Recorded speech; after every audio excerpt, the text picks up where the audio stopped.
In the winter of 1959, 9 experienced hikers headed into the Ural Mountains of the Soviet Union. They were young, fit, and masters of the wilderness.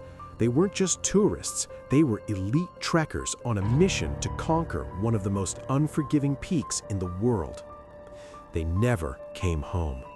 When search parties finally found their tent, it was ripped open from the inside. Their belongings, their boots, and their warm clothes were still there, but the hikers were gone, fleeing into the sub-zero darkness in their socks and underwear. Some were found huddled under a cedar tree, dead of hypothermia. Others were found months later in a ravine, their bodies crushed by a force equivalent to a high-speed car crash. One was missing a tongue, another was missing eyes, and their clothing? It was radioactive. For over 60 years, the Dyatlov Pass was a black hole of conspiracy.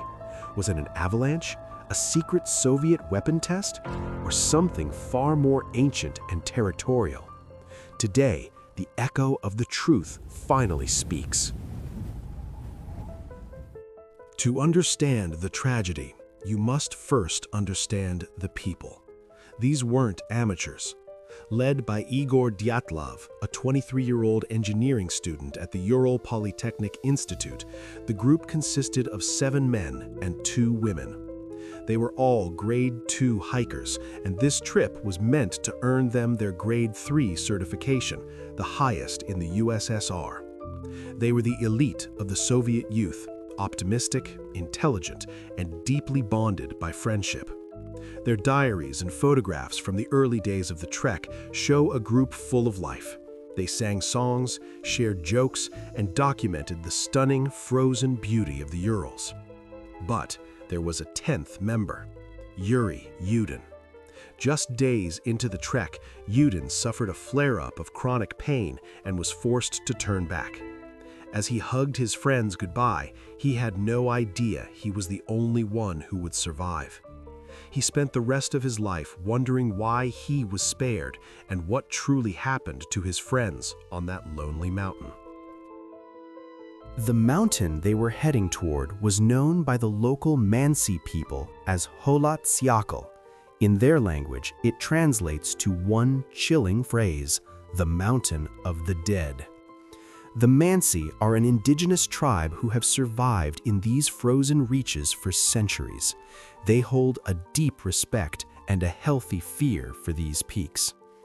According to local legend, 9 Mansi hunters once died on this same slope in a mysterious manner, leading to the mountain's ominous name. The Mansi believe the mountain is home to spirits who do not welcome intruders. They spoke of the men of the woods and mysterious golden orbs seen floating in the night sky. While the Soviet investigators initially suspected the Mansi of murdering the hikers for trespassing, there was no struggle, no tracks other than the hikers, and no sign of any other human presence. The Mansi were not the killers. They were the messengers, warning that some places are not meant to be conquered. The Ural Mountains are a place where nature doesn't just exist, it dominates.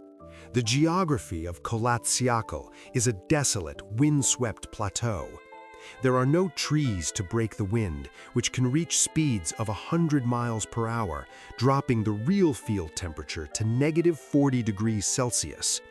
In this environment, a mistake doesn't result in an injury, it results in a death sentence. The terrain is deceptive. What looks like a gentle slope can hide unstable snow slabs. The wind creates a phenomenon known as infrasound, low-frequency sound waves that can cause intense feelings of dread, panic, and even physical illness in humans. On the night of February 1st, the Dyatlov group decided to pitch their tent on the exposed slope of the mountain rather than retreating to the safety of the tree line.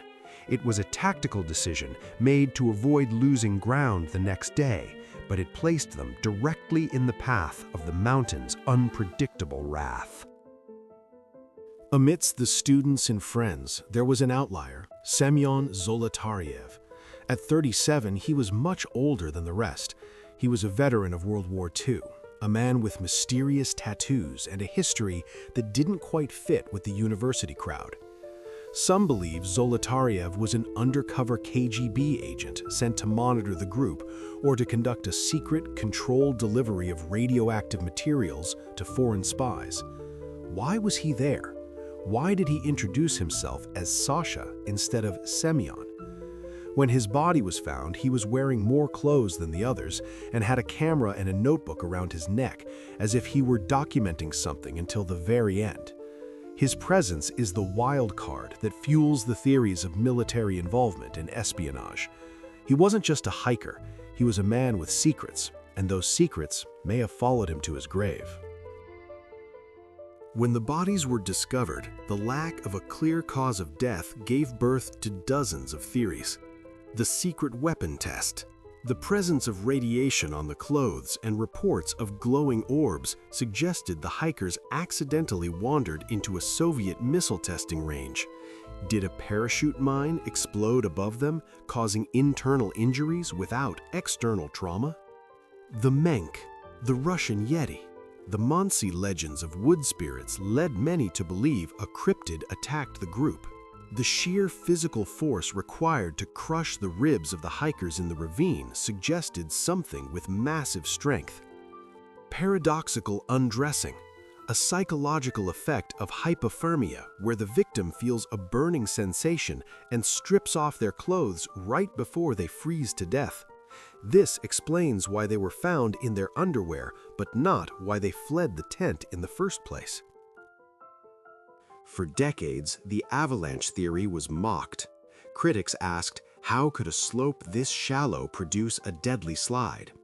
But in 2021, the mystery was finally decoded through the small slab avalanche theory.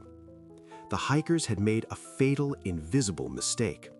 By cutting into the snow to level the ground for their tent, they inadvertently disturbed the statically indeterminate structure of the snowpack. They had removed the support for the heavy, wind-packed snow sitting directly above them. As they slept, katabatic winds, powerful gravity-driven currents of cold air, continued to deposit more weight onto that weakened slope. Hours later, the slab, a massive, compacted block of snow as hard as a frozen mattress, snapped. It didn't bury the tent, it hammered it. The impact of such a concentrated mass on the hikers' chests was equivalent to being struck by a high-speed vehicle, explaining the internal crushed ribs and skull fractures without a single external bruise. Panicked, injured, and fearing another slide, they cut their way out and fled toward the trees, hoping to start a fire. But the brutal cold and their internal injuries were too much. Science proves that the mountain of the dead didn't need spirits or spies to kill them. It only needed gravity and ice.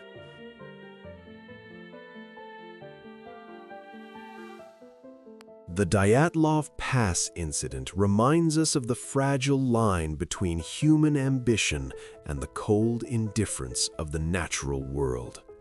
These hikers were brilliant, brave, and full of life, but they were guests in a kingdom that doesn't recognize human titles or badges.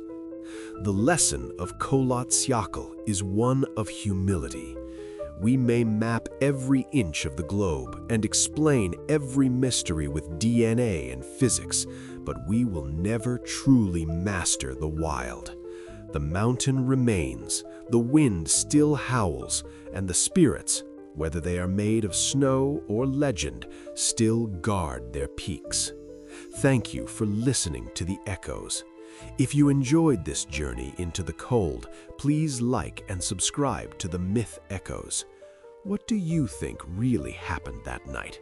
Was it truly just the snow, or is there something the mountain is still hiding? Let us know in the comments. Stay vigilant, stay curious. Good night.